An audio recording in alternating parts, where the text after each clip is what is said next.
4 बेटियां थी। उसने एक दिन बारी बारी से सभी बेटियों से पूछा, सुनो लड़कियों, मैंने तुम्हें पाल पोस कर बड़ा किया है। अब मेरी आखिरी जिम्मेदारी है तुम चारों का विवाह मैं किसी सही जगह पर कर दूं। उसके बाद मुझे किसी बात की चिंता नहीं रहेगी। मगर एक बात बताओ, शादी के बाद तुम लोग किसकी किस्मत का खाओगे? बाबूजी, शादी के बाद मैं आपकी किस्मत का खाऊंगी। बहुत अच्छा बेटा, तुम बताओ तुम किसकी किस्मत का खाओगी?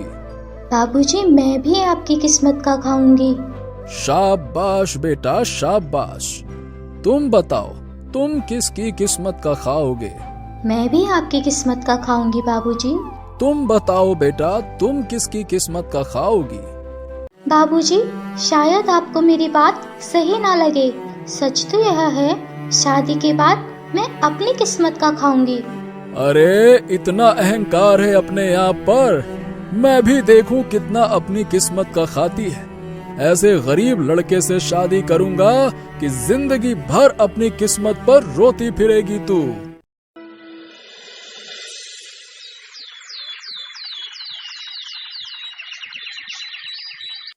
कुछ समय बाद बूढ़े आदमी ने चारों बेटियों की शादी करवा दी। पहली बेटी की शादी उसने जंगल के राजा शेर से कर दी। दूसरी बेटी की शादी उसने भालू से कर दी। तीसरी बेटी की शादी उसने एक बड़े से चील से कर दी और आखिरी वाली बेटी की शादी उसने एक किसान से कर दी।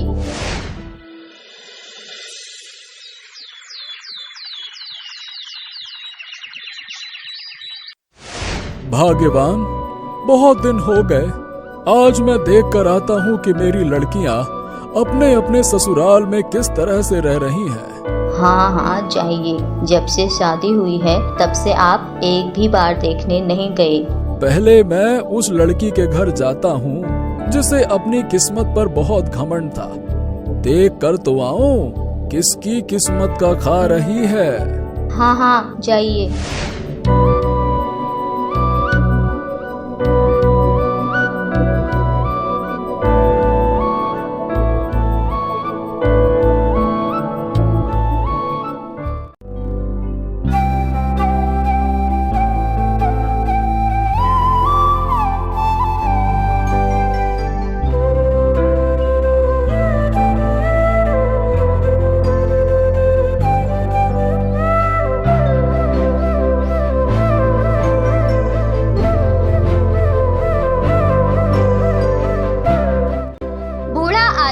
अपनी उस बेटी के पास गया जिसकी शादी उसने किसान से की थी। घर के बाहर पहुंचते ही उसे आवाज आने लगी, हो मेरा मुन्ना, हो मेरा बाबू, इधर आ। बूढ़े आदमी ने यह आवाज सुनी तो वह चुपचाप वापस अपने घर की तरफ चल दिया।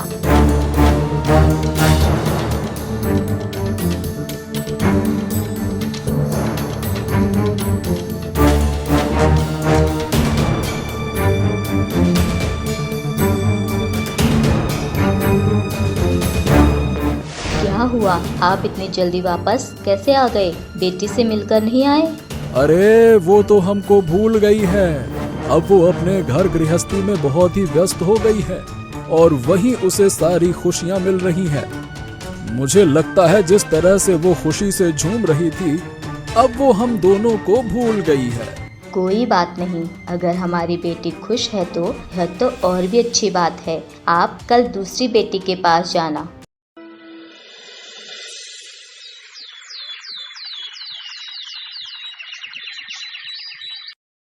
दूसरे दिन बूढ़ा आदमी अपनी दूसरी बेटी के घर चल दिया।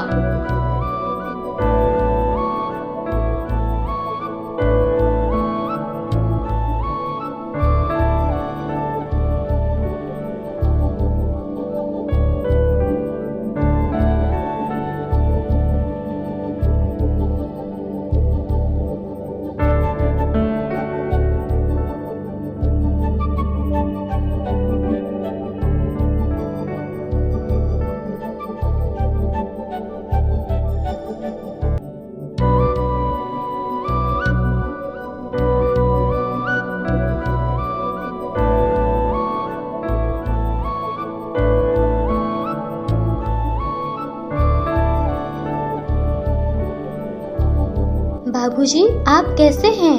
और माँ कैसी है? सब ठीक है बिटिया। चलिए ससुर जी, आज मैं आपको घुमा कर लाता हूँ और साथ में कुछ खाने को भी लेकर आता हूँ। हाँ हाँ दामाद जी, चलो।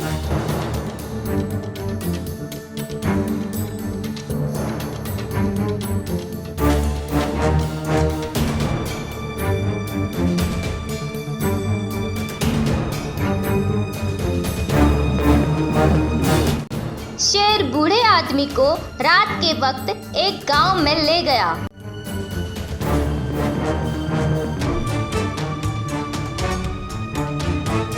ससुर जी, मैं जाता हूँ और एक मोटी ताजी बकरी बाहर फेंक दूंगा। आप एक काम करना, आप उस बकरी को सामने कटीली झाड़ियों में फेंक देना। ठीक है दामाद जी, जाइए। शेर गया और एक बकरी का पैर पकड़ा और बाहर की तरफ फेंका। बूढ़े आदमी ने बकरी को कटीली झाड़ियों में फेंक दिया।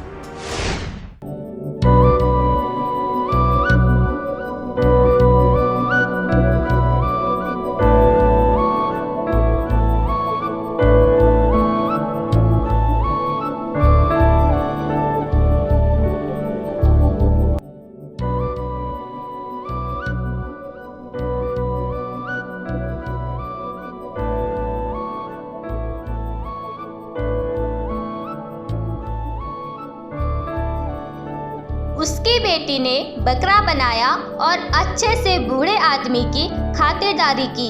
बूढ़ा बहुत खुश हुआ। दूसरे दिन बूढ़ा आदमी अपने घर वापस चला गया। मेरी लड़की मेरी किस्मत का खाकर बहुत खुश है। इसे कुछ काम भी नहीं करना पड़ता होगा। दामाद जी हैं ही जंगल के राजा।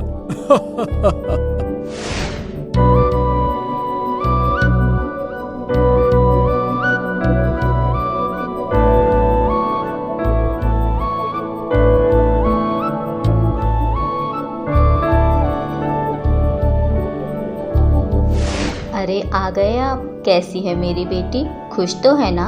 और आपकी कुछ सेवा पानी की या नहीं? अरे पूछ मत। मेरे दामाद ने ऐसी खातिरदारी की है कि मैं क्या ही बताऊं। तुझे आज रात चलना है मेरे साथ। मैं एक तरकीब सीख कर आया हूँ।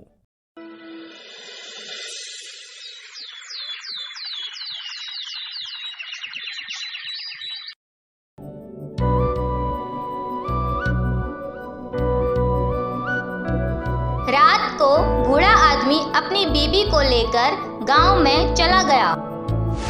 सुनो भाग्यवान, मैं अंदर जाता हूँ। वहाँ से मैं एक मोटी ताजी बकरी यहाँ फेंक दूंगा। तुम उस बकरी को पकड़कर उसे कांटों वाली झाड़ी में फेंक देना। ठीक है, जाओ जाओ। बूढ़ा आदमी गौशाला में गया, जहाँ बकरियों के साथ घोड़े भी बंधे हुए थे। मोटी मोटी टांग वाला लेकर जाता हूँ।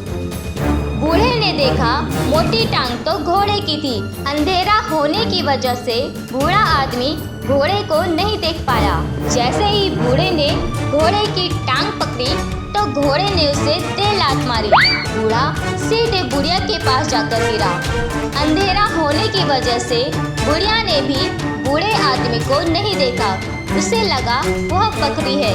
बुढ़िया ने उसे पकड़ा और कटीली झाड़ियों की तरफ फेंक दिया।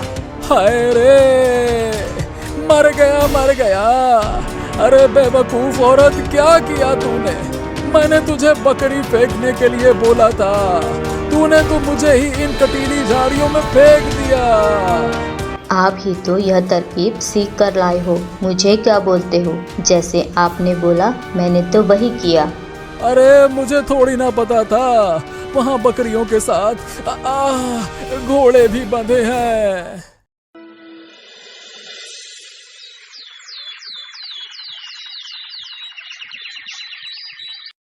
हाँ, आज मैं तीसरी लड़की के घर जाता हूँ। हाँ हाँ, जाओ जाओ, देख कर आओ हमारी बिटिया कैसी है। ठीक तो है ना अपने ससुराल में?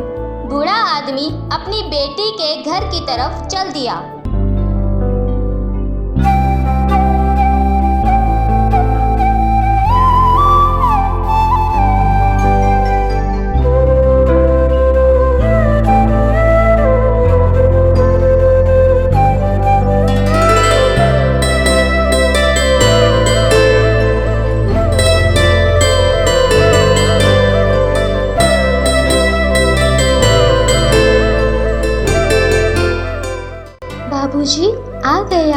आइए। और माँ कैसी है? माँ को क्यों नहीं लेकर आए? ठीक है बिटिया, सब ठीक है। तुम्हारी माँ भी ठीक है। सुनो भाग्यवान, चूल्हे पर कढ़ाई चढ़ाकर गरम करके रखना, मैं थोड़ी देर में आता हूँ। चलिए ससुर जी, आज मैं आपको घुमा कर लाता हूँ। भालू अपने साथ बूढ़े आदमी को लेकर चल दिया।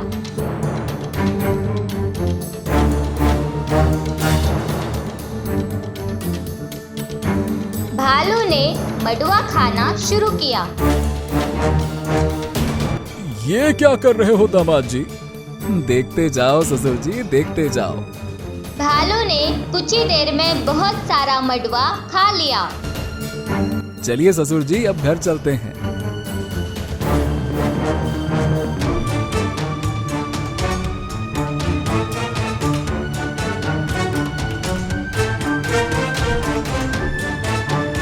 भालू की बीवी ने चूल्हे पर कढ़ाई चढ़ाकर गरम करी थी।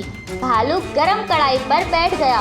भालू से चर्बी पिघलने लगी और थोड़ी ही देर में कढ़ाई तेल से भर गई। उसके बाद उसकी बेटी ने उस तेल में अपने पिता के लिए तरह तरह के पकवान बनाए, जिसे खाकर बूढ़ा आदमी बहुत खुश हुआ।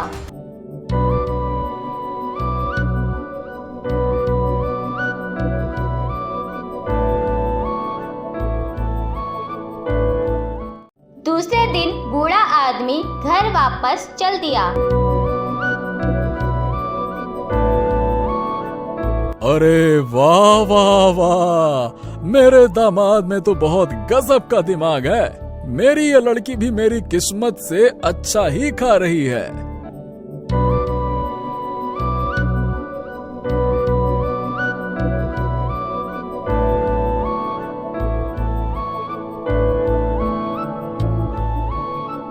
अरे आ गया, कैसी है मेरी बिटिया? अरे सब ठीक है। आज मैं एक नई तरकीब सीख कर आया हूँ। एक काम कर, तू चूल्हे पर कढ़ाई गरम करके रखना, मैं अभी थोड़ी देर में आया।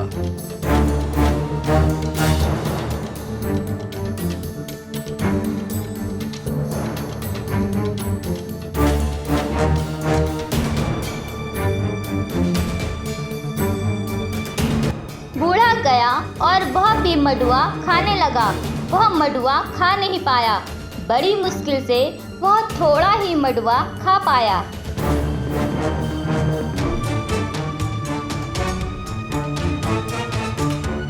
थोड़ी देर बाद बूढ़ा आदमी घर वापस आ गया।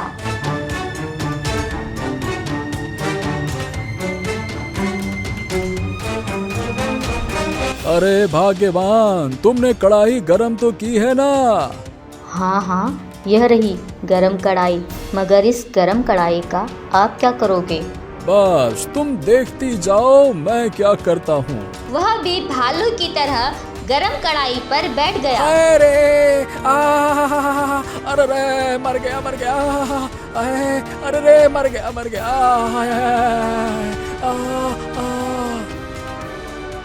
आपके बस उल्टे ही काम रहते हैं। क्या जरूरत थी आपको इस गरम कढ़ाई में बैठने की? अरे बेवकूफ औरत, तुझे नहीं पता, अभी ये तेरी समझ में नहीं आएगा।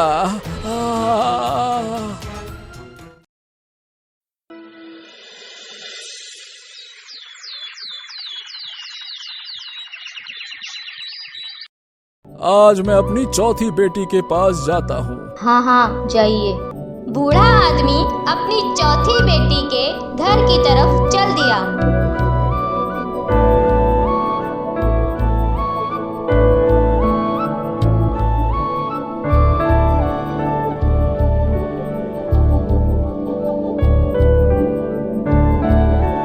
अपने पिता को देखकर बेटी बहुत खुश हुई। ससुर जी, चलिए आज मैं आपको दुनिया की सैर करा लाता हूँ। हाँ हाँ, चलो चलो। ससुर जी, मेरी पीठ पर तो बैठो। चील ने बूढ़े आदमी को अपनी पीठ पर बैठाया और वह आसमान में उड़ गया। चील ने आसमान में उड़ते उड़ते जगह जगह से खाने पीने का सामान उठाया, फिर घर वापस आ गया।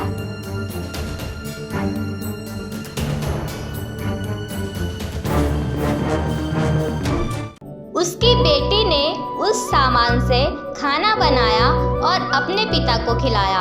यह देख बूढ़ा आदमी बहुत खुश हुआ। दूसरे दिन बूढ़ा आदमी अपने घर वापस चला गया। अब मैं चिंता मुक्त हो गया। मेरी बेटियों को मेरी किस्मत से भी अच्छा घर मिला है।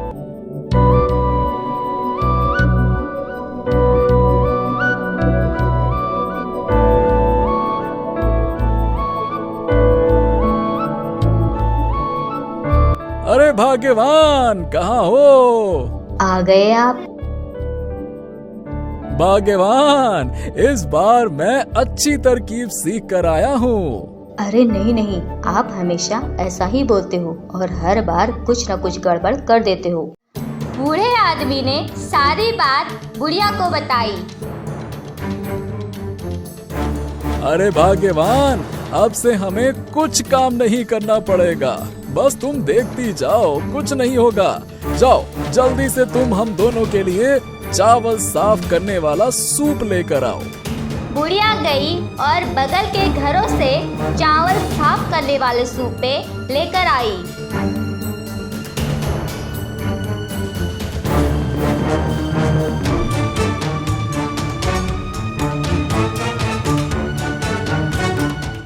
बूढ़ा आदमी और बुढ़िया एक पहाड़ी पर चले गए। बूढ़े आदमी और बुढ़िया ने चावल साफ करने वाले वह सूपे अपने अगल बगल में चिड़िया के पर की तरह बांध लिए। सुनो, मेरे साथ तुम भी कूद जाना। जिस तरह से मैं करूं तुम भी वैसा ही करना। हम उड़कर जाएंगे और खाने पीने का सामान लेकर आएंगे। चलो। ठीक है ठीक है। बूढ़े आदमी ने पहाड़ी से कूद मारी। बूढ़े आदमी को देखकर बुढ़िया भी कूद पड़ी और दोनों पहाड़ी से गिरकर मर गए। तो दोस्तों, ये थी हमारी आज की मनोरंजक कहानी। आपको हमारी ये कहानी पसंद आई हो तो हमारे चैनल को जरूर सब्सक्राइब कीजिए और हाँ, बेल आइकन दबाना ना भूलिएगा। ऐसे ही मजेदार किस्से कहानियों के साथ मिलते रहेंगे हम आपसे।